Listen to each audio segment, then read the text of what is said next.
बेयाव गासिखौबो खुलुमग्रोबाय फार्स्टआवनो आङो माने बेयाव जइन जानायनि मेन रिजनानो जाबाय जोंनि सारनि जि भिजन युथ डेभेलपमेन्टफोरनि थाखाय थ' आं सारनि भिजनखौ मोजां मोननानै आं दिनै बेयाव जइन जाफैदों आंनिया बेनो आरो सिगां आङो एज ए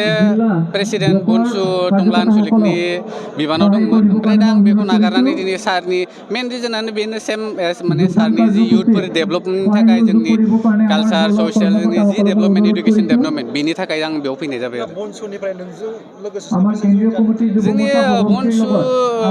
आनस'लिकनिफ्रायथ' आं दा स्टार्टिङावनो फैदो ओमफ्राय आरो दा उनाव फैबावगोन प्लास टंला जि इउनिटनि प्रेसिडेन्ट सेक्रेटारि इउनिटनिफ्राय बहुत फैदों टंला कलेज इउनिटनिफ्राय जोंहा दङ आरो बेयावनो फैबाय थानाय समाव UPPL जानानै माबायदि फैबाय थानाय समाव सारनि आगान मथे सारा जि खामानि जोंनि सायाव एगारना होयो जों सारनि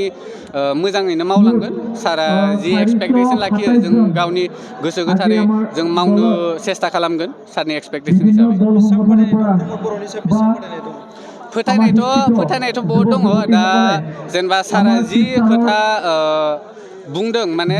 मावलांबाय थादों दा बेखौ मोजां मोननानै बेनिखायनो जोङो बहुत मानसिया बहुत इयुथ दा इयाव फैदों आरो लोगोसे हाबबावगोन आरो साननैसो उनाव थेंक इउ गोजोनथाव खौरां नोंथाङा कटन आरो इरि जि गाननो मोजां मोनोना नोंथांमोननि थाखाय लानानै फैदों चिरां जिल्लानि सापागुरियाव थानाय आगर दाग्रा आफादा 1 एप्रिलनिफ्राय 30 एप्रिलसिम बैसागुनि 20% 50% डिसकाउन्टनि अफार आगर स्ट'राव हौवाफोरनि थाखाय कटन आरो इरि जिफोरखौ मोननो हायो जेरै जेन्स शार्ट शर्ट कुर्ता लं कुर्ता वेस्टकट गामसा स्टल मफलार आर'नाइ आरो हिन्जावफोरनि थाखायबो कटन आरो इरि जिफोरखौबो मोननो हायो जेरै ladies kurta ladies top ladies pant दखना साद्रि इरि स्टल आरो इरि सलफोरनि गानग्रा जोमग्राफोरनि जिखौ मोननो हायो